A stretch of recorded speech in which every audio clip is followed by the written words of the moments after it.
Welcome to BeachLife UnLocked, episode number 11. Mitchell David, my colleague Mike Dotson. Today we're going to do a quick recap on the NAR settlement. Yep. The dust is settled.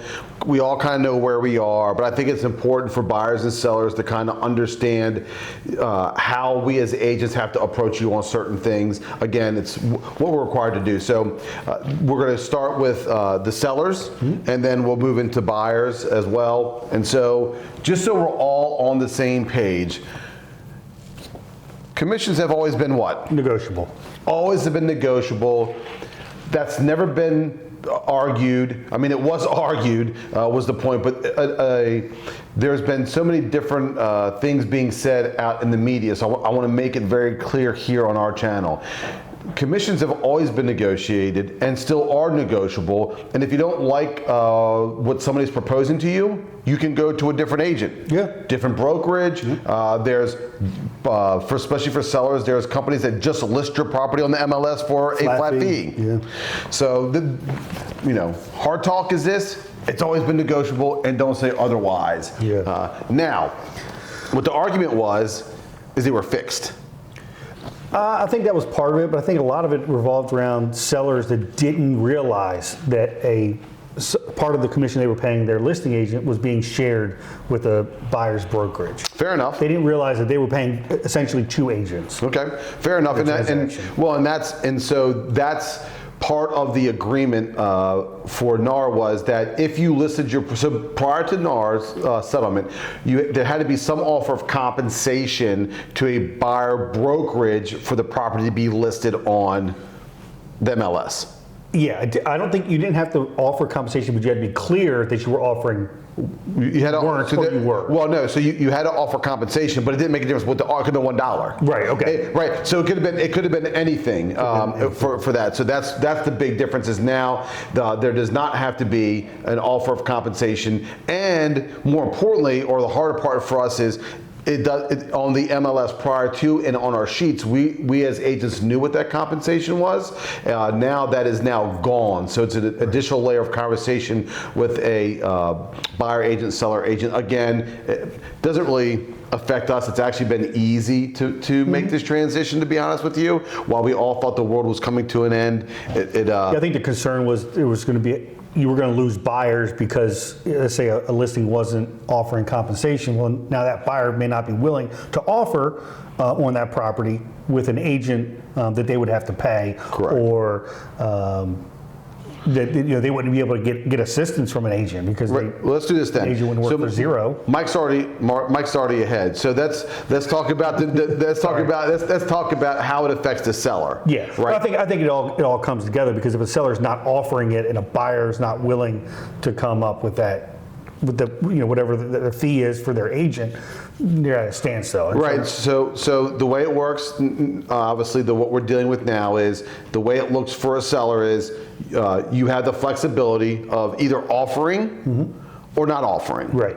Correct? Right, but it's still negotiable within the transaction. Doesn't mean you're not going to pay. Yeah. Right? It just means that your initial portion, when you go into your listing and have a conversation with an agent on what that looks like, obviously, to our sellers, we encourage you to incentivize a buyer's brokerage and a buyer, but you as the seller have that option. Right. Yeah. You can either offer, and we want to get into it. You can either offer a compensation, which most sellers did in the past, right, to get as many people in the door. Because if you're not incentivizing that buyer or that agent, that buyer may decide not to see your property. That agent may decide not to show that property, which they shouldn't be doing, but it could be up to their buyer themselves. Right, right. So for you sellers out there, and you'll be like, well, that's called steering, which it would be that if an agent did not show your property to a potential buyer, it was their decision not to show. Unless, here's the caveat, unless the buyer says to us as agents, hey, if they're not offering any cooperation or any commission, I do not want to look at that property. Right. They have the right to do that. Correct. And then we have to honor that. Right. It has to be their decision, though. That's correct. It has to. Right. It's not the agent's decision. Again, this is where Mike and I are very clear about this. We are client friendly. Like if what you want is kind of what we do to within reason and legal, obviously, but if you are a seller and you're not going to offer the cooperation, we want you to understand that as a buyer's agent, and if a buyer tells us they don't want to see the property, we will not show them the property. You are shrinking your pool of buyers potentially. That's correct. By not offering. That's correct. But also for a seller, they can, what we do is we tell sellers, we do encourage you to offer that, but if you're not going to, be prepared for someone to ask for that compensation within their offer. That's correct. And so that is another option, right? Being open-minded. You can also decide, I'm not paying a buyer's agent, right? It's their responsibility to bring the buyer. It's their responsibility to get paid from that buyer. Like we said, that could shrink your pool of buyers if a buyer tells their agent, I don't want to see properties that are not offering compensation.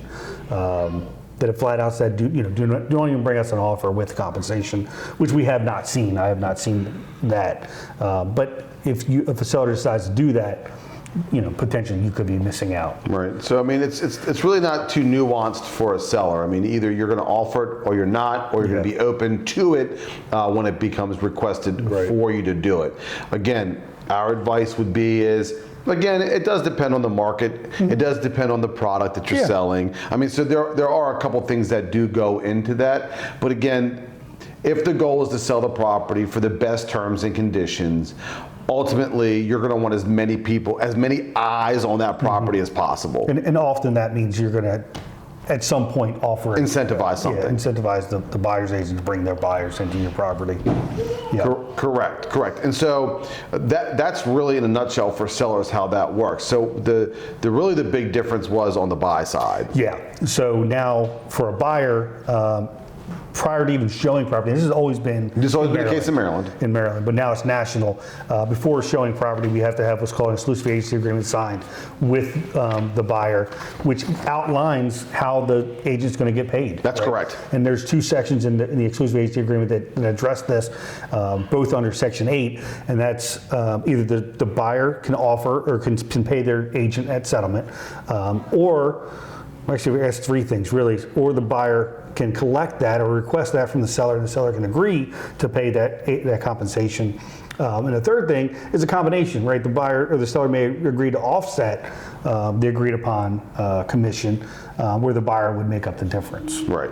So that is the big difference. Again, for Mike and I, it's always been in Maryland that to go show property as a buyer, as a client, not a customer. Right. As a client, you had to have the exclusive agency agreement signed that already had all these things outlined. Now, at the NAR settlement, it's required that across the board. Now, some states are challenging. I believe Alabama is the newest one that says, we're not making our realtors or making buyers have to sign that before they go show property. So again, things are being challenged, but just universally for us right now, we're kind of covering this. So the interesting part is, and Mike and I can each share stories either way. So as a buyer, again, commissions are negotiable. Always have been.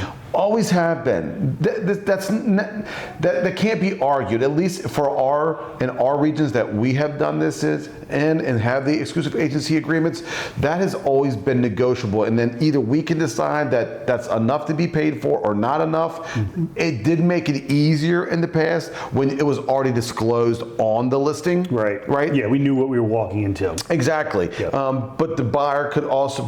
I know agents who always had a set number that they were going to get no matter what, no matter what the listing was, right? Some agents were more flexible and they would, adjust their commission based on what was being offered, right? And so now what happens is you meet, you agree on a number. Again, we've discussed this before. It's a commission, or it's a combo of a commission and a flat fee, or it's a straight flat fee, right? And to Mike's point, that can be then offset with the request from either the seller to pay that, or if the cooperating broker is offering that can be an offset. If there is a deficiency in that number, then you as the buyer are responsible to pay for it. And even at that point, let's say you have you have a number you've agreed upon with your buyer, but the agent or the seller is offering a different number, a lower number, you could still negotiate. Excuse me. At that point, to that lower number, right? To help the buyer in that position. Yeah, I think the key thing is you can negotiate. There's a lot of negotiations you can negotiate throughout. as you go through the process. There is. So, but I think it's important for buyers to understand that even if the seller says on the initial conversation they're not offering it, it doesn't mean that we can't ask for it. Right? Right. We said it before. You won't know unless you ask. Right. We have an addendum that is created by NAR. Some agents, some brokerages have their own wording to those things, and simply it says, hey, we would like for the seller to pay X amount of commission to our buyer broker, buyer agent for that this transaction. And then they can agree to it, they can disagree, or maybe the actual listing brokerage has enough and they're willing to share a portion of that. So again, there's a whole bunch of moving parts with this. Right. Yeah, and now let me ask you this. So prior to the settlement, did you have any issues with, as far as commission goes, with a buyer? I mean, I mean, a couple weeks ago, they were offering 0. Right, I'm saying prior to the settlement with no. Oh no, I never. Was this ever an issue? No, it was never an issue because again, at least for us in Maryland, I mean, Delaware is a bit different because of us being able to represent both a buyer and a seller in a transaction. It does create a little bit of a difference in that area, but in Maryland, it's always been easy. It's always been negotiable. It's always been put on paper. It's always been written down. They've always signed for it. So I think, again, selfishly, it was a lot easier before the settlement. I think there's more barriers put up for buyers, which I think then puts more barriers up for sellers. And I don't have a crystal ball. I know that the commission has come down a little bit as a whole, is what they're saying, or some of the studies are, but I wouldn't be shocked if you see that the seller side commission is going to start going up.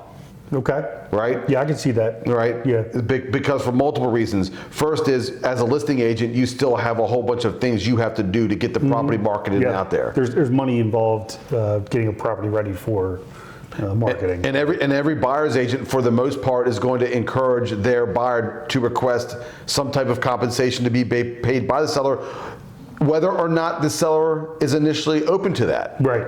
Yeah, and I think for us, we've seen it. I just had a listing that went under contract. We were offering one number. The buyer's agent requested from our seller a higher number, which we ended up negotiating whatever, and we ended up where we did. But we hadn't had that in the past. No. Right, and so that's somewhat new. That's something new that's been introduced since the settlement. As a buyer's agent, though, have you had any pushback from sellers? Right, if you request, let's say they say we're not, put it in the offer, which is a lot of what we're hearing now from sellers and their agents. Put it in the offer, and so are you seeing any pushback from when you write an offer requesting that whatever number it is, getting a response? Yeah, I think for me, I mean, it's only happened on the commission. Yeah, it's only happened a couple times, and I would say that it's actually worked out in my favor, in my client's favor, from what we requested to what my client and I had negotiated as buyer to buyer client. It definitely benefited us. So, which again goes to my point is when you leave it blank that you aren't offering something as a seller, then the imagination for the buyer and the buyer's agent are like, hey, well then let's ask for this, right? So while you may have set the tone early on by offering something back in the day prior to this, and then there would be no argument to it because it just was right. You already knew what you're walking into it, and so you've already had the conversation with your buyer saying, hey, listen, we can always ask, but they might say no, but if there is a difference, you're going to be paying for it. Now, if it's, I've got to a point now, I don't really even ask anymore. You just put in the offer. I mean, before when we first started, you were like, oh, are you offering a co-op? Are you offering a co-op? Are you offering, what is it? How much is it? Honestly, for the most part, it's just easier to say, you know what, I'm going to put it in writing. Put it in the offer. Put it in the offer, especially when we're busy and we don't have time to make all the phone calls, right? We'll just put it in and see what happens. Right. And and you say it's worked out for you as the buyer's agent? Yeah, it's definitely. I think it's worked out better for me in the past few months than it did in the past before NAR. That's why I'm saying it would be interesting to see the ebb and flow of this, because obviously this is new. So, we get, and again, there's not many buyers and sellers who even know about this, to be honest with you. I mean, I was surprised at how many buyers I've dealt with recently that I bring this up. I say, I'm sure you're aware of the settlement, and they're like, I don't know what you're talking about. Exactly. Right. So it hasn't really changed a whole lot for buyers. I think there's more of a conversation in regards to commission now with buyers than there was previously, because like we said, we knew what they were offering already. Right. We could just look at the listing and it said in there, buyer agency commission is X. So we knew what we were walking into. Right, because Mike and I print up books for all of our, whenever we go to a showing, we print up books with binders. And so, and part of that is we also have it where we know what the commission was back then. Right. So we already had those conversations with our clients prior to even making an offer on what they were offering as a co-broke. It wasn't even a negotiation, because if the buyer's compensation was what we would accept, we just accept it. Right. We didn't ask our buyers. Again, we were flexible. And now we're rolling the dice. Right. Well, let's see. Maybe they get more. Yeah. Let's see what we can get through. Exactly. Honestly. So again, I think since it's new, we get this more conversation with the sellers. The seller's like, I don't have to pay a buyer brokerage. Maybe, maybe not. It's possible. Right? It's possible. But let's have the full conversation. So I think sellers know a bit more about it now, and I think they're utilizing it on their side. That's why I think maybe there's been a dip in the commission. But I think depending on what market you're in, I think you're going to see the ebb and flow of that, right? Yeah. Properties stay on the market for longer. There's less competition. The interest rate's high. Inflation's high. Properties aren't moving as fast. You might need to incentivize even more than you did before, because it's not out there on what you're already offering. Now you're competing with even more. That's exactly. Yeah. So, I think because we're now on the buyer side, I think as a buyer though, you should plan. Part of this is you might have to pay your agent some money. And so I think when you're in your financials and when you're looking at your budget and you're looking at your closing costs and you're looking at all that, I think you really need to make ssure you understand that. And find an agent that's going to walk you through the process, so you fully understand what you're walking into. For sure. I've had buyers that they don't know what I'm talking about when I bring up the NAR settlement. They don't watch the news or whatever it is. And so for them, educating them, it's not hard. No, it's not very at all. simple. Very simple. Honestly, we have these notes in front of us, but it's a very simple process. It could be this, or this. Basically, there's three things that it could be. Right, the seller's offering, the seller's open, or the seller's not offering. Right, I had one where the seller was saying no compensation at all. Or there's a co-broke, the listing broker. Right. Okay. Yeah. Here's the nuance, and so the nuance is this, to Mike's point, especially in the co-broke is a commission given to us by the listing brokerage. Brokerage to brokerage. Brokerage to brokerage. This has already been agreed upon between the listing brokerage and the seller. They've said, hey, we're allowing you to give X out of your commission that we're paying you to then incentivize other buyers to come in, right? So there's that one. Then there's one where the seller says, no, I'm not authorizing you to give any money, but I'm willing to pay something. Let's see what they ask for. See what's requested. Let's see what that's requested. So that comes directly from the seller at the time of settlement. Right. Or there's none. Right. I had one where they were offering none. We still requested it in the offer. We negotiated it. They ended up, the seller said, you know what, if I'm going to sell this property, I'm not going to get this much money anymore, or it's another offer. So if I say yes to this, we can get this thing done.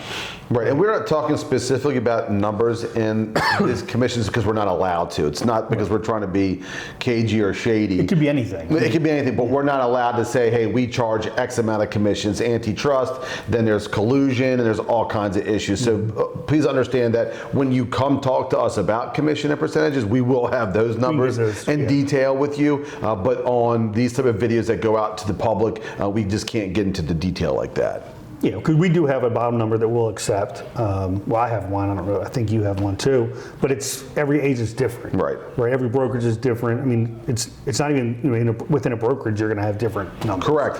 And again, this goes back to the point we spoke about is it's always been negotiable, and within brokerages that I've worked with, the numbers always been able to be up or down. So again, that's kind of how the NAR settlement has settled itself right now. I'm sure it's going to be ever changing. There's going to be ever challenges and more lawsuits, and there's a lot of consolidation right now between some of the brokerages as well with lenders now. So I'm sure there's all kinds of different nuances, but that kind of gives you a quick picture. The other thing that Mike and I are going to recommend that you do is go to our website because obviously we have a great buyer and seller guide. We have these content pages out there that explain everything that we're talking about.